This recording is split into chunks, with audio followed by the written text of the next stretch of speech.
Baik Ibu, selamat pagi Bapak Kepala Sekolah, rekan guru. Selamat pagi semua.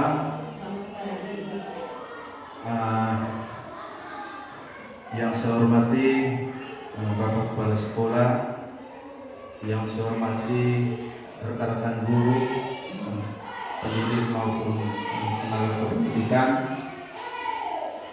Singkatnya hadirin yang saya hormati. Pertama-tama marilah kita panjatkan puji dan syukur kehadirat Tuhan Yang Maha Kuasa, karena atas berkat dan limpahnya hari ini kita dapat berkumpul lagi di dalam ruangan ini guna melaksanakan praktik pembelajaran dengan materi yang Bapak Kepala Sekolah ambil di dalam PMM itu, yaitu siklus peningkatan praktik pembelajaran SDK 038 Pruda. Maka dari itu marilah kita mengawalinya dengan doa. Pada Ibu saksi.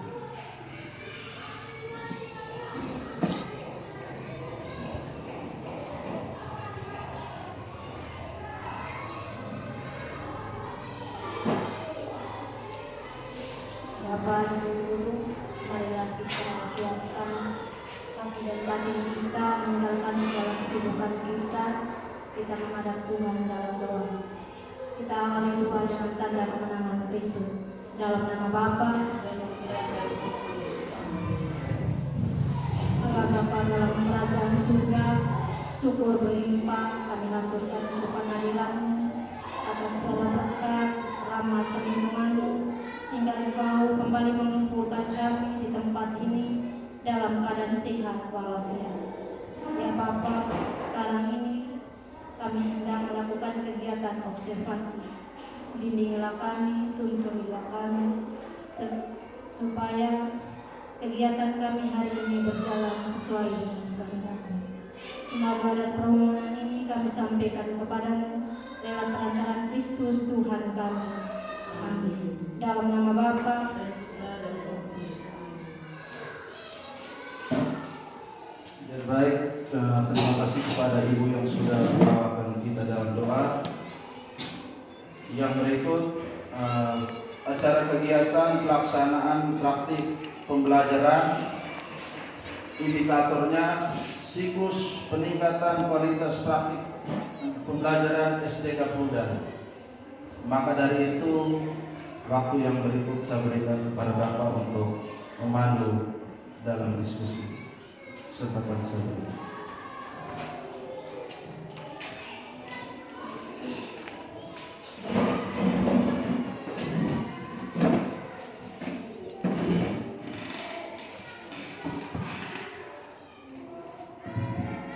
Baik, selamat pagi semua.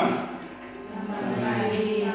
Sekali lagi selamat pagi semua. Selamat pagi Bapak. Yang terhormat rekan-rekan guru yang hadir pada pagi ini. Hari ini sebelum kita melaksanakan kegiatan kita, izinkan saya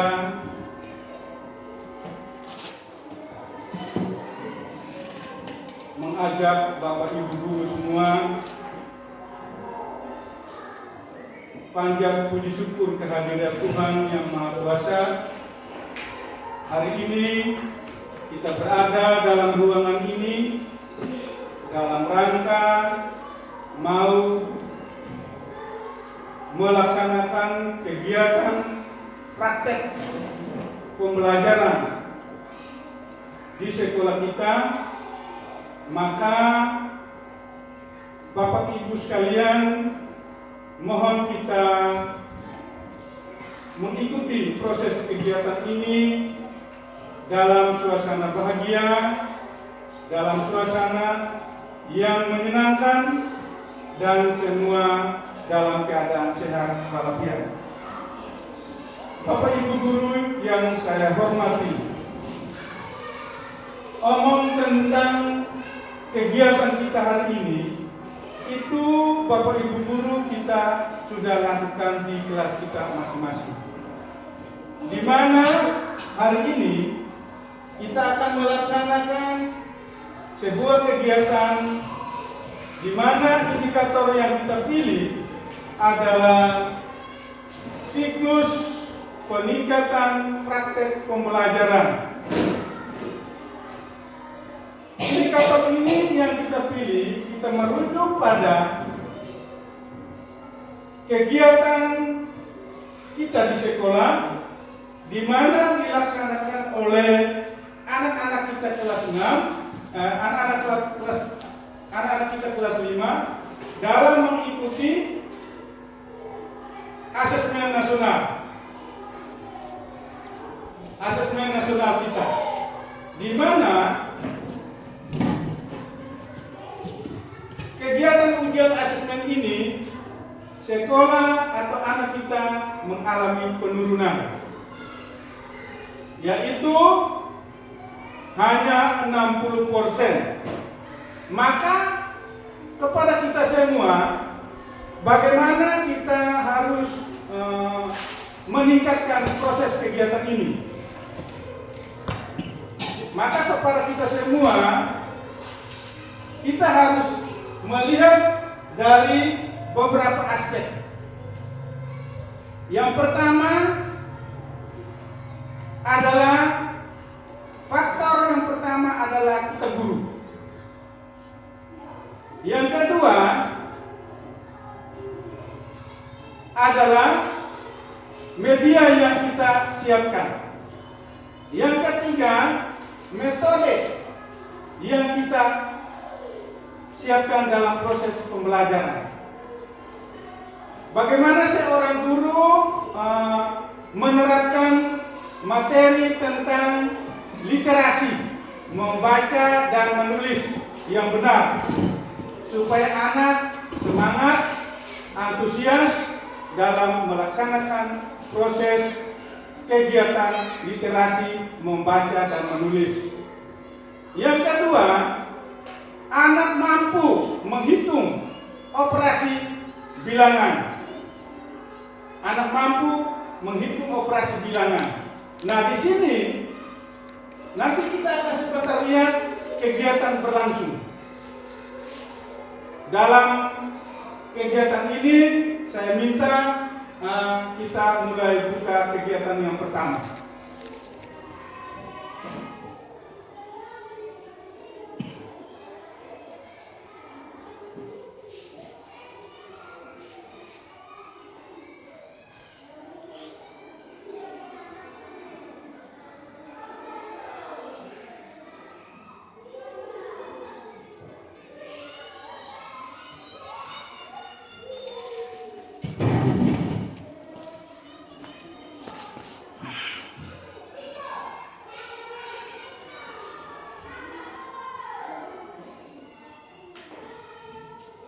Baik, yang pertama kita lihat siklus peningkatan praktek pembelajaran. Sebelum kita lanjut kegiatan ini, saya bertanya dulu, apa yang dimaksud dengan siklus peningkatan praktek pembelajaran? Coba siapa bisa, Bapak Ibu guru, siapa yang tahu tentang apa yang dimaksud dengan peningkatan praktek pembelajaran? Coba. Sebelum kita memulai dengan kegiatan ini, saya bertanya, kira-kira apa yang dimaksud dengan peningkatan praktek pembelajaran? Atau apa tujuannya? Coba.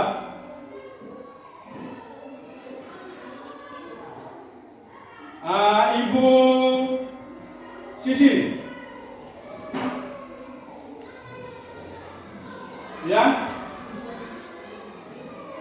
Coba Ibu Luki.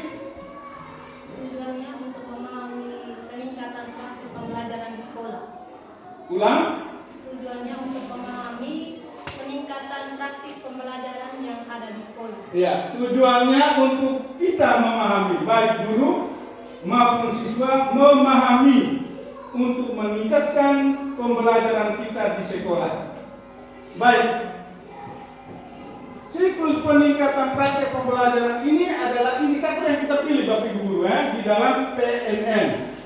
Sehingga kita lihat di sini kita melihat bahwa pendidikan dasar memegang peran nan penting dalam membangun fondasi keterampilan literasi dan numerasi siswa. Namun berbagai studi menunjuk adanya penurunan kemampuan literasi dan numerasi di tingkat sekolah dasar. Hal ini disebabkan oleh berbagai faktor. Yang pertama, metode yang dijalankan oleh guru. Yang kedua, sumber belajar. Yang berikut, kegiatan evaluasi yang dilaksanakan oleh guru di kelas. Nah, di sini kita lihat Bapak Ibu guru, dalam praktek ini kita lebih fokus kepada literasi dan numerasi tingkat sekolah dasar, di mana sekolah kita mengalami penurunan. Apa tujuannya? Bapak Ibu guru, tujuan daripada siklus peningkatan praktek pembelajaran di sekolah dasar ini itu adalah secara sistematis. Sistematis itu artinya secara apa? Secara benar, secara benar. Di mana kita lihat bahwa harus Bapak Ibu guru melakukan strategi, langkah-langkah dalam meningkatkan kualitas pembelajaran dan memberikan contoh konkret terkait menurunnya literasi dan numerasi serta solusi yang dapat diterapkan secara efektif.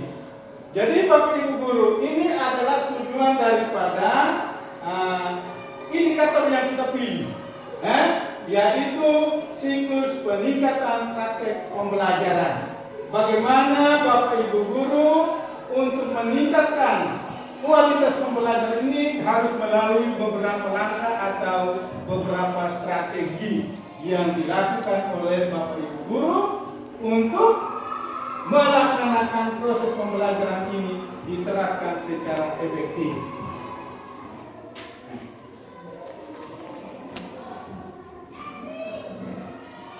Yang berikut kita lihat, dalam kegiatan tadi tujuan daripada siklus peningkatan praktek pembelajaran ini ada beberapa identifikasi masalah sampai dengan sekolah kita mengalami penurunan. Yang pertama kita lihat siswa kita kelas 5.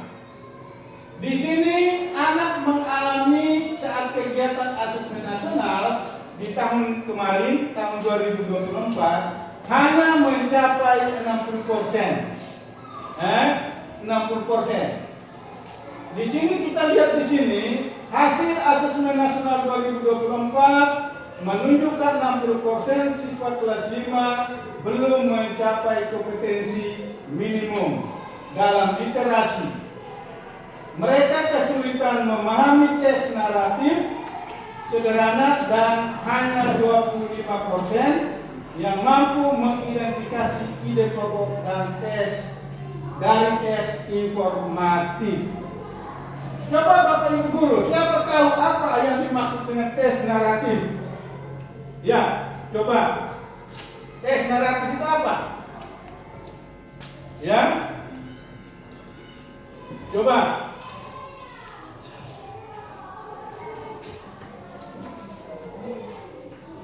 Mirna, tes naratif itu apa? Kuat. Ya. Tes naratif adalah jenis teks yang digunakan untuk menceritakan atau mengisahkan suatu peristiwa atau pengalaman yang terjadi. Betul. Nah, jadi tes naratif ini adalah sebuah tes di mana kita melihat sebuah peristiwa. Peristiwa yang kita lihat, lalu kita menceritakan kejadian yang terjadi di saat itu. Nah, jadi di sini siswa kita mengalami kesulitan. Ini siswa kita mengalami kesulitan dalam pembelajaran. Maka hasil kegiatan asesmen nasional di tahun 2024 itu mengalami penurunan, yaitu 60% saja. Yang berikut, di situ kita lihat numeratif matematika. Matematika ini dalam survei internal menunjukkan bahwa 70% siswa kelas 4 kesulitan dalam menyelesaikan soal cerita yang melibatkan operasi hitung dasar. Hanya 30% siswa yang mampu mengaplikasikan konsep pecahan dalam konteks kehidupan sehari-hari, seperti membagi kue atau mengukur bahan masakan. Bapak Ibu guru, di sini siswa kita kelas 4 mengalami kesulitan dalam menyelesaikan sebuah soal matematika, yaitu soal cerita, di mana anak belum mampu melakukan operasi hitung dasar. Anak belum mampu melakukan operasi hitung dasar, seperti membagi kue atau mengukur bahan masakan. Yang berikut instrumennya. Guru menggunakan asesmen diagnosis. Di awal semester untuk mengidentifikasi kesenjangan pemahaman siswa. Wawancara dengan siswa menunjukkan bahwa banyak dari mereka merasa kesulitan belajar matematika karena kurangnya minat dan pemahaman konsep dasar.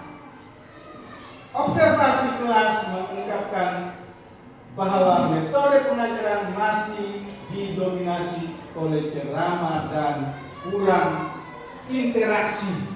Bapak Ibu guru sekalian, dalam instrumen ini sudah jelas sekali, sudah sangat jelas bahwa anak dalam pemahamannya kurang, minatnya kurang, berarti perhatiannya kurang, mengikuti proses kegiatannya juga kurang semangat, apalagi dalam pelaksanaannya, dalam mengerjakan operasi hitung ini.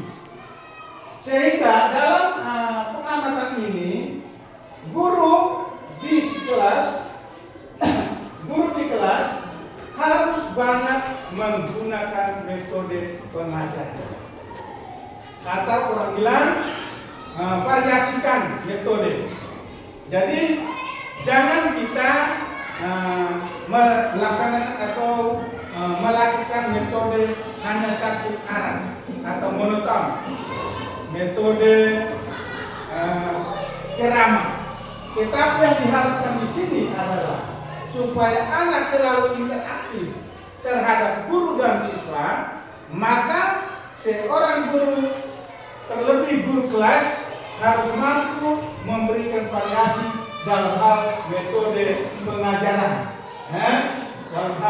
pengajaran, supaya terjadi interaksi antara guru dan siswa selalu semakin meningkat. Sehingga kita lihat di sini Bapak Ibu guru, dalam kegiatan masalah ini, dalam pembelajaran ini, masalah yang kita temukan ini, mulai dari kelas 5 dalam kegiatan asesmen literasi 60%, kemudian di kelas 4, kelas 4 itu dalam survei internal ini menunjukkan hanya 70%, artinya bahwa siswa kelas 4 juga mengalami kesulitan. Maka dalam instrumen kita guru harus mampu banyak menggunakan siapkan metode pengajaran yang baik. Berarti metode yang digunakan harus bervariasi supaya terjadi interaksi antara siswa dan guru. Yang kedua, menggunakan sumber belajar supaya suasana kelas selalu menyenangkan. Yang ketiga, guru juga harus menyiapkan materi harus betul-betul sesuai Sehingga proses pengajaran dalam kelas selalu terarah dan selalu interaksi antara siswa dan guru, dan suasana kelas semakin menyenangkan.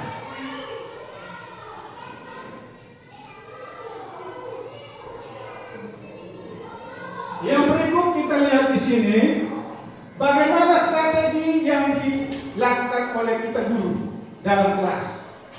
Bapak Ibu guru sekalian, di sini ada beberapa perencanaan.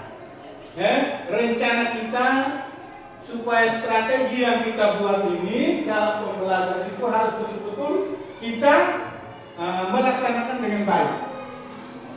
Bapak Ibu guru, perlu kita melihat kembali tadi masalah-masalah yang tadi itu, maka di sini kita harus memperbaiki. Kita harus memperbaiki atau kita harus merencanakan strategi-strategi apa yang kita harus lakukan. Yang pertama, kita harus melakukan pembelajaran berbasis proyek, yaitu di dalam literasi.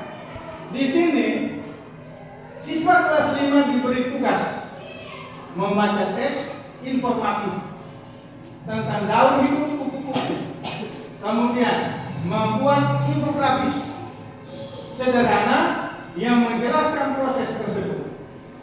Lalu hasil proyek yang dinilai berdasarkan kecepatan informasi dan kreativitas siswa. Bapak Ibu guru sekalian, strategi ini perlu kita melaksanakan bagaimana supaya kita memperbaiki kekurangan tadi dalam masalah-masalah tadi. Nah, sekarang kita lihat di sini kita harus melihat yang pertama pembelajaran berbasis proyek. Di sini ada dikatakan guru kita harus memberikan tes informatif. Apa yang dimaksud tes informatif? Coba. Apa yang dimaksud tes informatif? Ya, coba kuat. Jenis tes yang berupa informasi. Jenis tes yang berupa informasi. Siapa lagi? Coba, difollow. Kuat. Tulisan notifikasi yang menyampaikan informasi faktual tentang suatu topik tertentu. Informasi. Betul ya? Jadi, coba balik kita sampaikan tepuk tangan dulu. Supaya semangat, suasana ada kemenangan. Oke. Jadi, tes informatif itu adalah sebuah tes yang berhubungan tentang segala informasi dalam sebuah atau dalam sebuah kejadian. Informasi itu dikatakan tes informatif. Sehingga di sini kita lebih mementingkan tentang bagaimana peristiwa tentang daur kupu-kupu. Dia punya tingkat, daur. Prosesnya itu. Jadi informasi ini kita harus informasikan kepada siswa, tentang daur kupu-kupu ini. Nah, itu. Lalu yang berikut, informasi ini juga kita harus melakukan penilaian yang dilakukan oleh kita guru di kelas. Sehingga terjadi informasi yang kita berikan itu selalu kreativitas yang disiapkan atau yang diterima oleh anak-anak peserta didik kita. Yang kedua, pembelajaran kontekstual dalam numerasi. Pembelajaran kontekstual di mana siswa kelas 5 diajak untuk belajar operasi perkalian. Operasi perkalian dan pembagian melalui simulasi kegiatan di pasar. Nah, ini berarti kita akan siapkan juga selain metode selain kompetensi intelektual numerasi ini, selain itu kita siapkan tentang metode demokrasi. Anak melakukan peran bermain, bagaimana terjadilah kegiatan jual beli di pasar. Bapak Ibu Guru, yang kita buat satu permainan kecil, terjadi jual beli, kita lakukan terjadi jual beli di pasar. Sehingga kita merujuk kepada numerasi, bagaimana anak bisa mampu melakukan operasi perkalian dan pembagian. Di sini mereka berperan sebagai penjual dan pembeli, menggunakan uang mainan untuk menghitung keuntungan dan kerugian. Evaluasi yang dilakukan melalui kuis singkat setelah kegiatan. Jadi begini Bapak Ibu Guru, seorang guru kelas atau guru kelas 5 mengajarkan tentang operasi perkalian dan pembagian. Bapak Ibu Guru, bagaimana materi ini supaya siswa bisa mampu menghitung perkalian atau siswa bisa menghitung, membagi sebuah kalimat cerita, maka guru harus betul-betul pandai menyiapkan sarana. Guru harus menyiapkan apa? Sarana. Contoh, mungkin ada gambar terjadi jual beli. Terjadi jual beli di pasar. Guru kelas siapkan gambar. Ataukah guru kelas siapkan apa? Uang mainan, recehan. Nah itu untuk mainan terjadi jual beli. Berarti guru kelas menyiapkan 2 siswa ataukah 4 siswa. Kelompok pertama 2 orang, kelompok yang kedua 2 orang. Terjadi jual beli. Nah, jadi 2 orang siapkan tentang barang, yang 2 orang siapkan uang. Jadi barang yang dijual itu 2 orang siapkan uang untuk membeli, terjadi jual beli. Maka dia merujuk tentang operasi perkalian dan pembagian. Dengan adanya variasi metode ini, maka siswa selalu kreativitas, semangat tinggi untuk menggali persoalan bagaimana siswa mampu melakukan operasi perkalian dan pembagian. Sehingga di sini dikatakan pembelajaran konseptual dalam numerasi. Sehingga saya ulangi lagi bahwa siswa kelas 5 diajak untuk belajar operasi perkalian dan pembagian melalui simulasi kegiatan di pasar.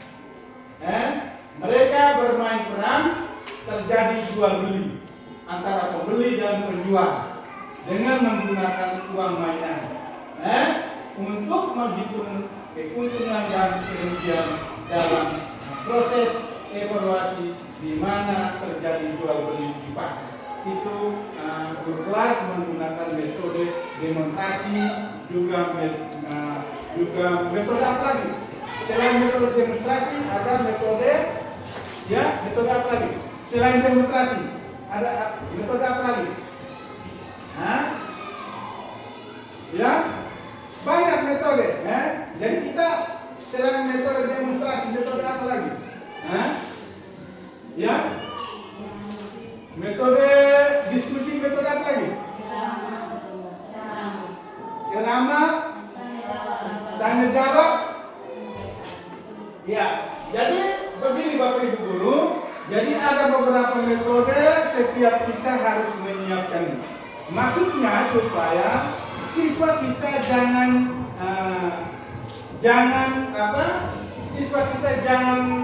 pasif, jangan pasif. Selalu terjadi interaksi terus.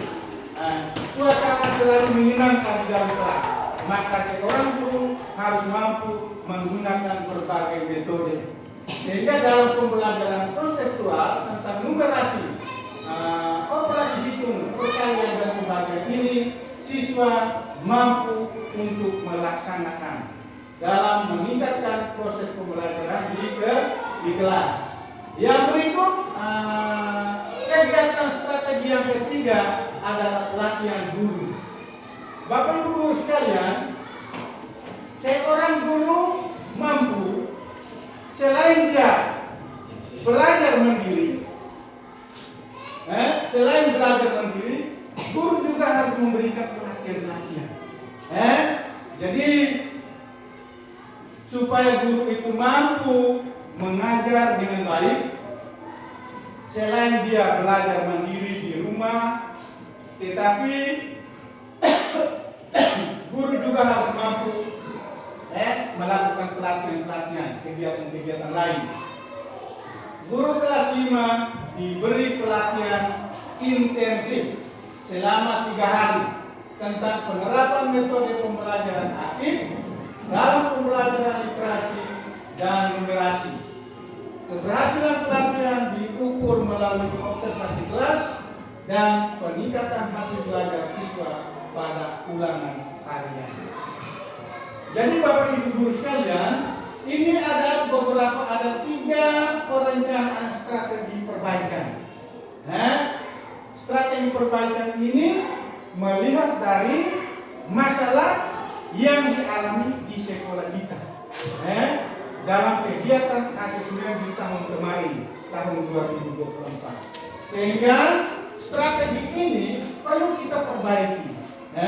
Yang pertama, pembelajaran harus berbasis proyek dalam literasi. Yang kedua, pembelajaran konseptual dalam numerasi. Dan 3, pelatihan guru. Berarti guru harus melakukan metode pengajaran dengan baik, itu harus diberikan kegiatan-kegiatan pelatihan.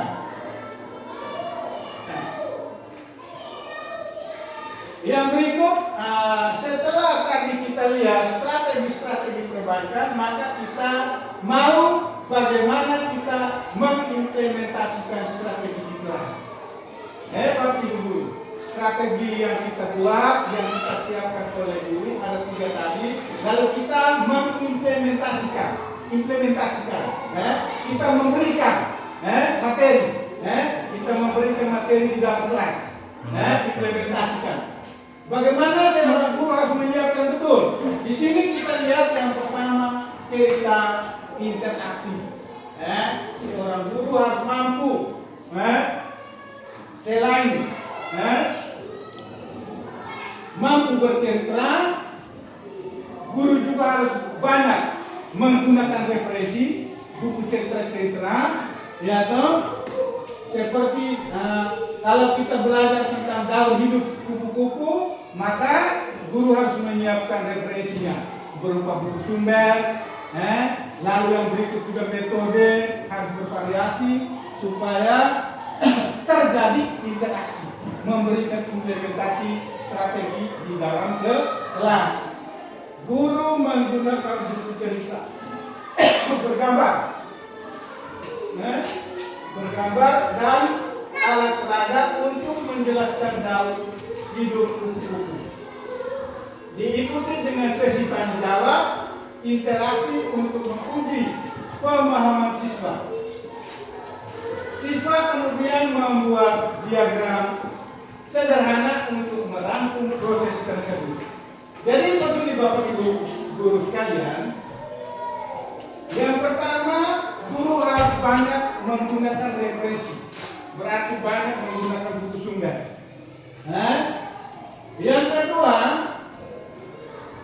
harus menggunakan banyak metode, metode tanya jawab, metode demonstrasi, supaya melakukan implementasi strategi di dalam kelas itu selalu berjalan dengan baik.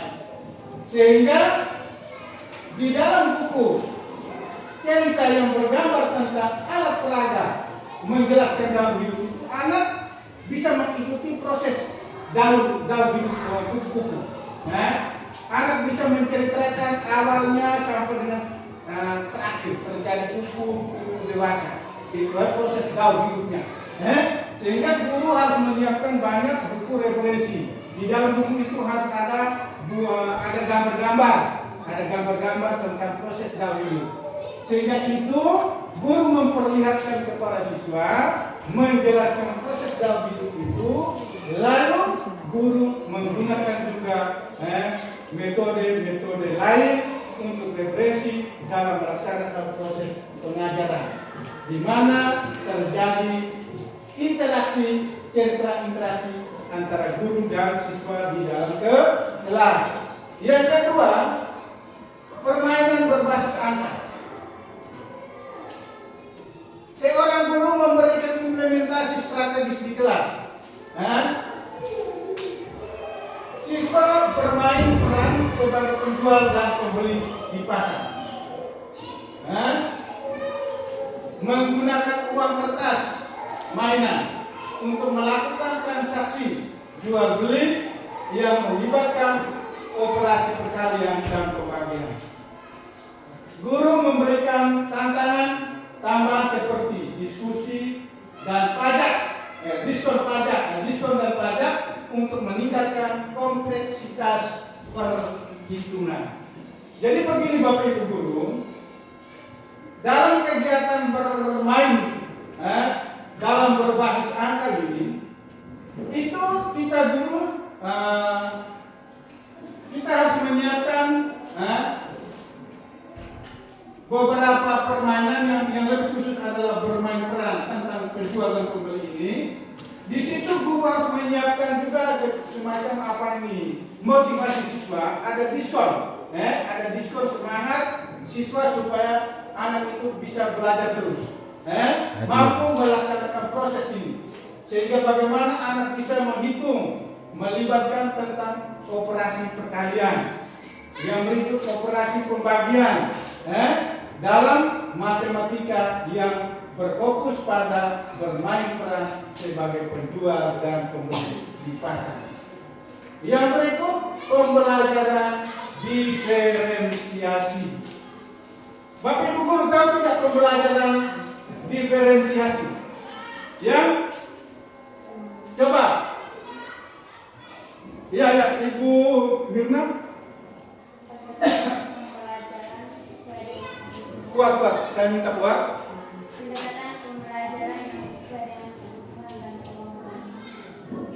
Pendekatan pembelajaran sesuai dengan kebutuhan, kemampuan siswa. Pendekatan. Di sini kita lihat berdiferensiasi. Berarti pembelajaran sistem pendekatan siswa itu berbeda-beda. Bapak Ibu guru jadi yang saya maksudkan itu Bapak Ibu guru harus paham tentang pembelajaran diferensiasi. Sehingga itu harus betul-betul sistem pendekatan pembelajaran itu supaya siswa itu bisa mampu apa? Siswa bisa mampu apa? Iya, siswa bisa memahami apa? Memahami materi pembelajaran. Jadi guru menyediakan lembar kerja dengan tingkat kesulitan yang berbeda untuk siswa dengan kemampuan yang berbeda.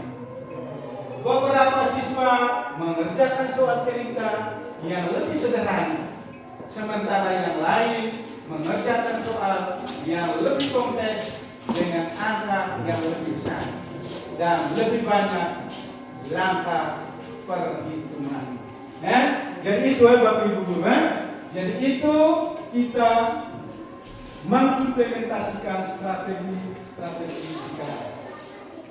Jadi ada 3, terjadi cerita interaksi, yang kedua permainan berbasis angka, dan yang ketiga pembelajaran diferensiasi. Baik, kita berikut. Yang di sini kita melakukan evaluasi dan refleksi pembelajaran. Bapak Ibu guru sekalian, setelah kita melakukan implementasi, kita memberikan materi-materi tadi, maka guru harus mampu melaksanakan evaluasi. Apa yang dimaksud dengan evaluasi? Evaluasi atau orang bilang penilaian, atau orang bilang dalam satu istilah yang lebih tren itu apa? Asesmen, kita memberikan sebuah penilaian. Kita melakukan evaluasi. Di sini yang pertama adalah tes diagnostik dan formatif dalam literasi. Tahu tidak tes diagnostik? Coba Bapak Ibu guru, siapa bisa mengetahui tes diagnosis? Diagnosis itu apa? tes diagnotis. Tes yang dilakukan pada awal Kuat. penilaian atau asesmen pembelajaran yang dilakukan sebelum mulai belajar awal pembelajaran. Oh iya, ya, berarti itu tujuannya apa? Sebelum kita melakukan pembelajaran kita lakukan tes diagnotis. Itu tujuannya apa? Untuk mengetahui Ya, Kita mengidentifikasi masalah yang dihadapi oleh siswa. ya. Yang berikut apa lagi? untuk mengidentifikasi pemahaman siswa yang berbeda. Ya, untuk mengidentifikasi pemahaman siswa. Jadi itu ada beberapa jawaban benar bahwa itu dikatakan tes diagnotis. Sebelum Bapak Ibu guru melakukan evaluasi, guru harus mampu menyiapkan beberapa soal tes, pertanyaan-pertanyaan supaya mengumpan siswa bagaimana, apakah siswa itu mampu menjawab tidak. Itu kita melihat sehingga materi yang kita beri itu kita bisa mengukur keadaan siswa yang ada di dalam kelas. Jadi itu dikatakan tes diagnosis. Apa yang dimaksud tes formatif? Ada tes formatif? Ada. Tes formatif itu apa? Tes yang dilakukan pada saat kegiatan pembelajaran setelah kegiatan pembelajaran selesai untuk mengetahui pemahaman atau pemahaman siswa. Jadi tes formatif itu adalah tes formatif itu kita lakukan setelah kita melakukan kegiatan atau pembelajaran, sehingga kita bisa mengukur materi yang kita beri tadi. Materi yang kita beri tadi itu kita bisa mengukur apakah materi yang saya beri itu siswa sudah mampu atau belum, sudah tuntas atau belum. Kita bisa mengukur dengan satu tes yang namanya tes formatif. Jadi itu, jadi guru memberikan tes diagnosis di awal pembelajaran untuk mengidentifikasi kemampuan membaca dan menulis siswa. Tes formatif diberikan setiap minggu untuk mengukur kemajuan siswa dalam memahami teks dan menulis karangan pendek. Karangan tahu itu karangan sebuah cerita, ya sebuah cerita pendek tentang bagaimana anak bisa menulis cerita-cerita pendek. Misalnya, saya contoh, misalnya anak menceritakan kejadian bangun pagi, ya kan? Bangun pagi berarti bangun harus doa dulu, menceritakan toh. Doa dulu, lalu mulai menyiapkan makan, lalu siap diri ke sekolah. Jadi itu adalah sebuah cerita-cerita pendek supaya kita bisa mengukur bagaimana anak mampu melakukan literasi yang kita maksudkan. Jadi itu, jadi itu namanya tes formatif. Yang berikut, yang kedua, observasi dan catatan anekdot. Nah ini istilah ini lagi ya Bapak Ibu Guru. Anekdot itu apa? Coba, anekdot. Coba, ini istilah baru atau istilah yang sudah biasa kita sudah kenal? Sudah biasa. Sudah kenal ya? Anekdot itu apa?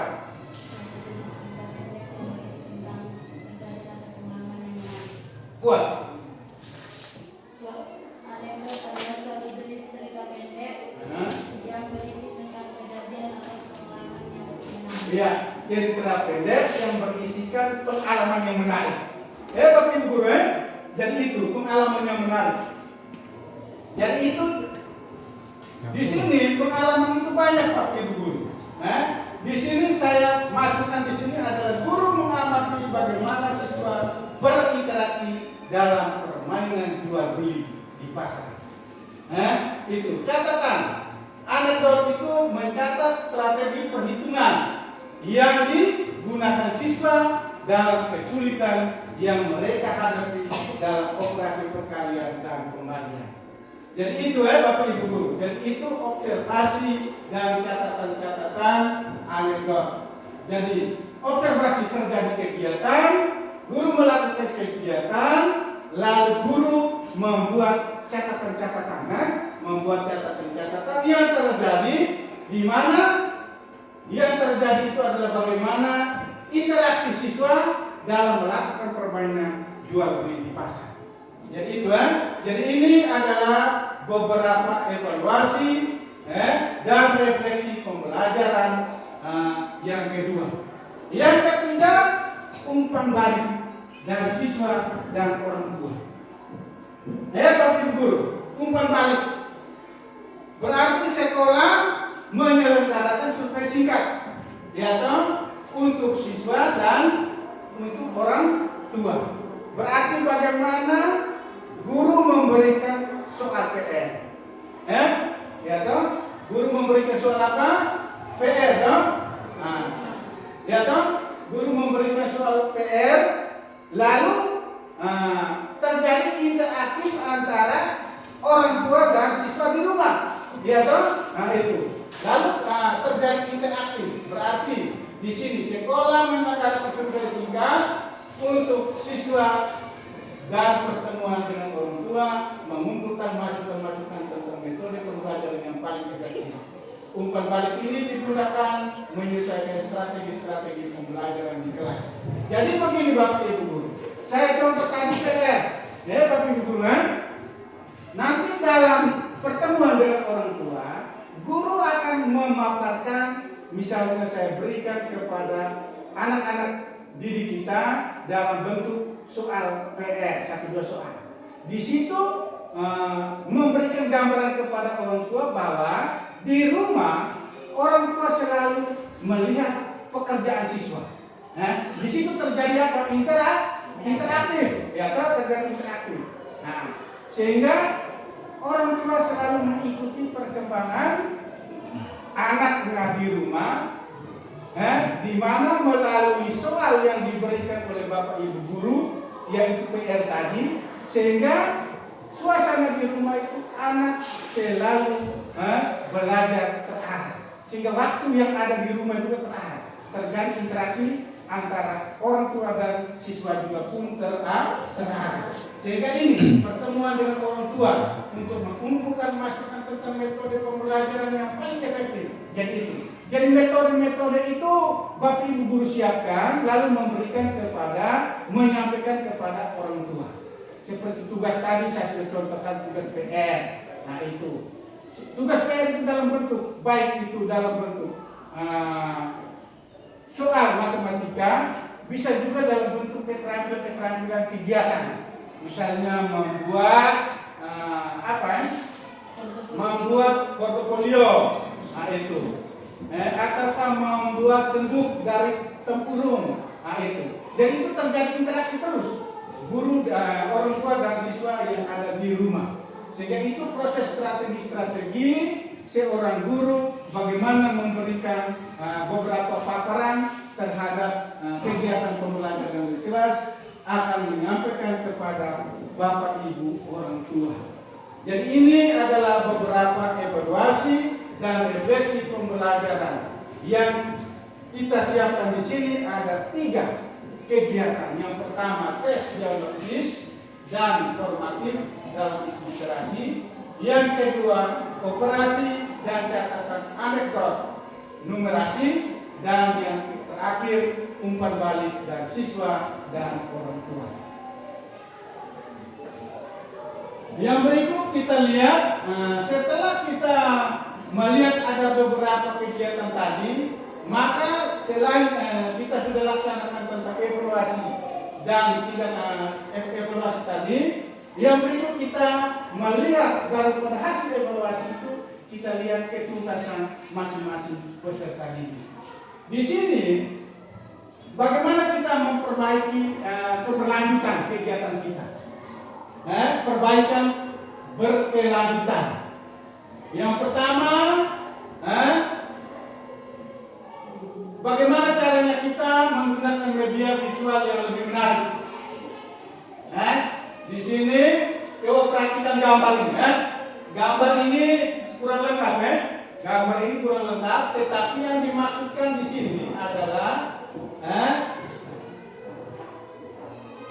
guru memberikan media, dalam hal ini sebuah video yang menarik, lalu anak meragakan di depan kelas. Anak meragakan di depan kelas. Di sini terjadi sebuah gaul hidup kupu-kupu. Jadi itu.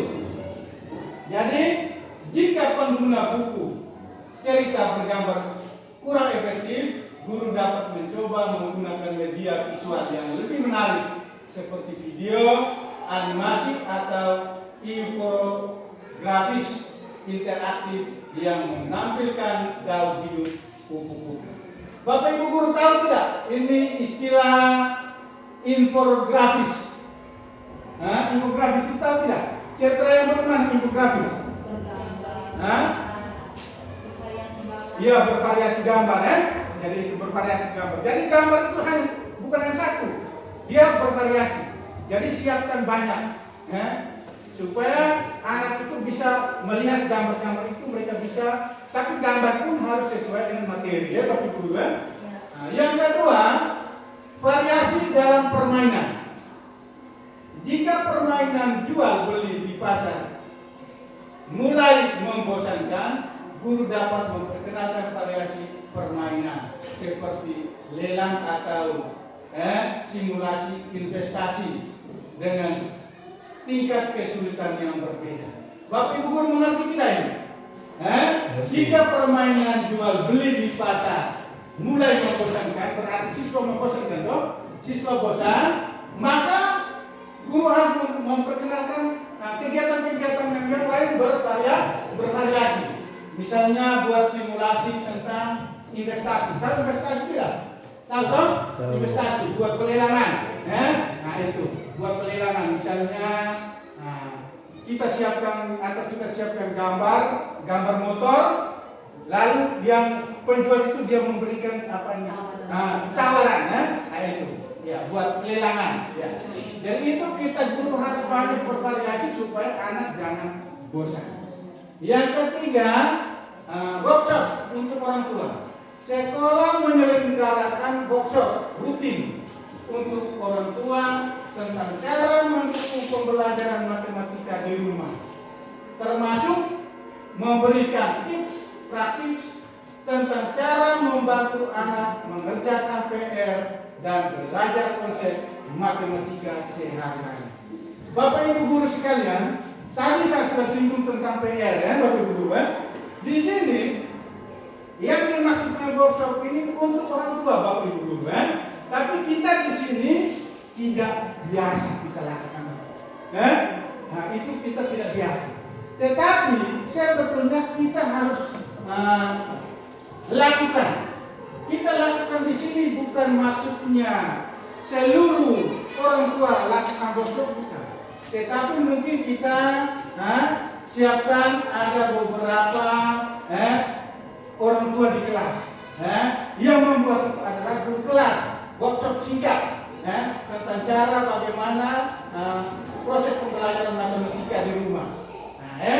Jadi guru kelas atau misalnya guru kelas 5 atau 4 membuat surat undangan orang tua datang, guru kelas mulai memandu tentang bagaimana orang tua mengikuti proses kegiatan anak untuk tugas anak di rumah atau PR.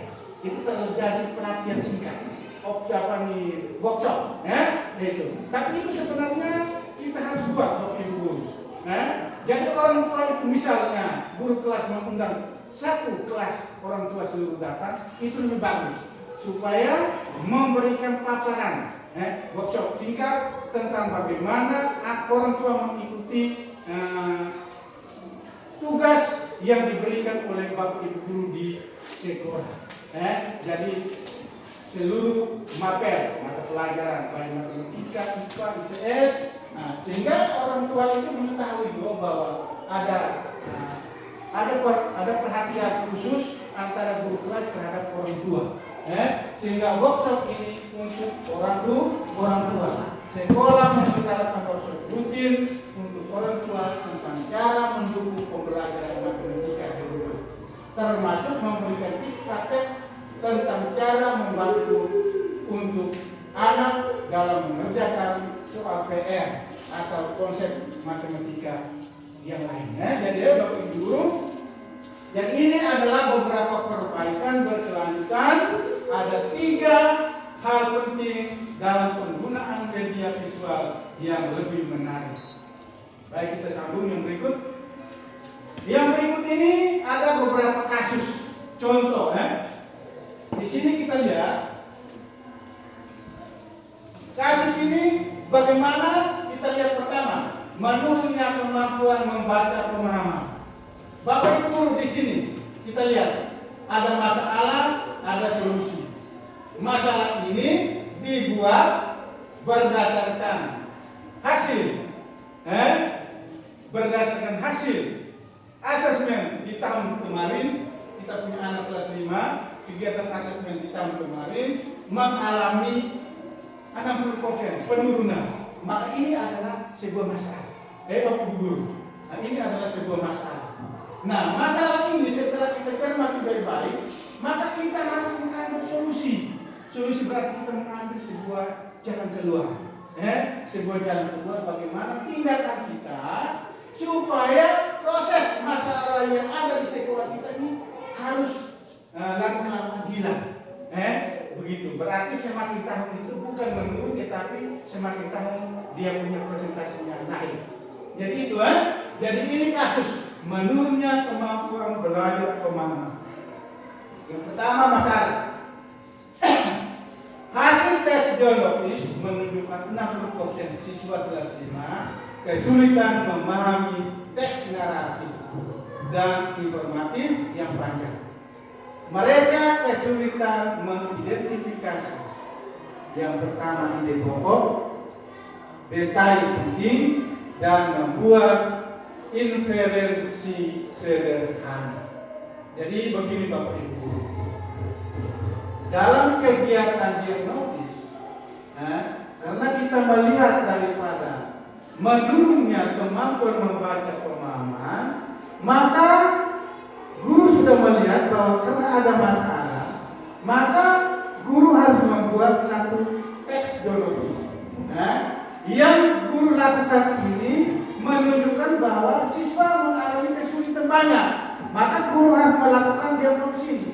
Tetapi dalam pengamatan sehari-hari, karena menurunnya kemampuan membaca dan menulis, maka hasil tes geologis juga menurun. Ya toh? Hasil tes geologis juga menurun. Kenapa? Karena anak belum memahami masalah ini. Maka ini adalah sebuah masalah yang sederhana, yang sebentar kita akan mengambil masalah ini bagaimana tindak lanjutnya. Misalnya begini, kita membuat sebuah teks dialogis, sebuah cerita, misalnya memberikan pertanyaan tentang satu isi cerita, tentang ide pokok, tentang pelaku-pelaku dalam sebuah cerita, lalu anak belum mampu, dan di sini kita mengalami masalah. Bapak Ibu guru, anak kita guru mengalami masalah, termasuk anak mengalami masalah. Maka solusinya implementasi program membaca 15 menit. Jadi guru coba membaca, suruh anak membaca 15 menit. Coba ulang-ulang selama 15 menit dengan buku cerita bergambar yang menarik. Lalu buku ini juga disiapkan oleh Bapak Ibu guru. Nah itu. Jadi implementasi program membaca 15 menit dengan buku-buku cerita yang bergambar yang menarik, pembuatan sudut baca interaktif di kelas, metode membaca bersama dengan guru, dan diskusi kelompok untuk membahas isi bacaan. Jadi Bapak Ibu guru, di atas karena ada masalah, kita siapkan tes geologis, tetapi menunjukkan masih 60%, masih di bawah. Maka solusinya, guru coba siapkan satu cerita pendek dengan durasi waktunya berapa menit? 15 menit. Jadi dibaca ulang-ulang, siswa membaca ulang-ulang. Lalu guru juga harus menyiapkan metode, metode supaya kemudian diskusi bersama, supaya anak bisa mampu mengidentifikasi ide pokok dalam bacaan itu, dalam cerita itu, kemudian anak bisa menyebutkan isi daripada bacaan itu, kemudian pelaku utama dalam bacaan itu pertanyaan-pertanyaan yang disiapkan oleh Bapak Ibu guru di sekolah atau di kelas. Sehingga ini menjadi implementasi pemberian Bapak Ibu guru dalam membaca, dalam melakukan program membaca 15 menit. Yang berikut, kasus yang berikut, kesulitan dalam menyelesaikan soal cerita matematika. Bapak Ibu guru, lihat ini masalah. Observasi menunjukkan bahwa siswa mengalami kesulitan mengubah soal cerita matematika sederhana menjadi persamaan matematika yang benar. Mereka juga kesulitan dalam memilih operasi hitung yang tepat, atau operasi hitung itu yang berhubungan dengan penjumlahan, pengurangan, perkalian, dan pembagian. Jadi begini Bapak Ibu guru, dalam kegiatan Bapak Ibu guru di kelas, dalam observasi praktek di kelas, siswa mengalami itu mengubah soal cerita, mengubah soal cerita matematika yang sederhana. Itu mereka mengalami kesulitan baik dalam operasi penjumlahan, pengurangan, dan pembagian, juga perkalian. Kegiatan-kegiatan ini karena siswa belum mampu dalam sistem pengajaran kita di kelas, maka kita guru menginput masalah-masalah ini, dan di sini kita lakukan solusinya, tindak lanjutnya, jalan keluarnya. Itu adalah penggunaan metode pembelajaran berbasis permainan edukatif. Tahu tidak permainan edukatif? Permainan yang bersifat pendidikan. Itu permainan yang bersifat pendidikan. Seperti matematika itu menyenangkan. Dan itu guru bisa buat. Kemudian pembelajaran berbasis proyek dengan konteks kehidupan sehari-hari dan penggunaan alat bantu visual seperti blog apa? Image dan grafis bilangan untuk membantu siswa memahami proses matematika. Jadi itu Bapak Ibu guru. Jadi ada dua kasus ini. Ada dua kasus dan ada dua solusi yang kita buat di kelas. Jadi masalahnya yang pertama dalam literasi itu membaca pemahaman, dan masalah yang kedua adalah numerasi, yaitu menyelesaikan soal cerita matematika. Jadi itu Yang berikut dari hasil kegiatan tadi maka kita membuat kesimpulan yang terakhir, dan Bapak Ibu guru menyiapkan dalam satu atau dalam sebuah rekomendasi. Kesimpulan tadi bahwa di dalam indikator tentang siklus peningkatan praktek pembelajaran itu sangat penting dalam memastikan metode pengajaran yang digunakan relevan dengan kebutuhan siswa yang beragam, terutama dalam kemampuan membaca pemahaman dan menyelesaikan soal cerita matematika. Rekomendasinya bahwa guru perlu meningkatkan kompetensi pedagogik melalui pelatihan intensif. Sekolah menyediakan sumber belajar yang interaktif seperti buku cerita bergambar dan alat bantu visual. Orang tua mendukung pembelajaran di rumah dengan menciptakan lingkungan belajar yang kondusif. Pemerintah memberi dukungan berkelanjutan melalui program membaca 15 menit dan pelatihan guru. Jadi ini adalah rekomendasi yang kita buat supaya proses peningkatan praktek pembelajaran di sekolah kita selalu meningkat. sehingga terjadi interaksi antara siswa dan guru selalu menyenangkan. Sehingga di situ kita bisa mengukur siswa kita mampu melaksanakan, mengikuti proses materi yang kita berikan, dan kita guru juga kita bisa mengukur kita punya diri seluruh rangkaian proses pembelajaran itu selalu berjalan dengan baik. Jadi sekali lagi Bapak Ibu guru sekalian, bahwa itu adalah beberapa kegiatan penting yang berhubungan dengan indikator kita hari ini yang dipilih oleh kepala sekolah di dalam PTN tentang siklus peningkatan kualitas praktek pembelajaran. Sekian dan terima kasih penggawa kita semua.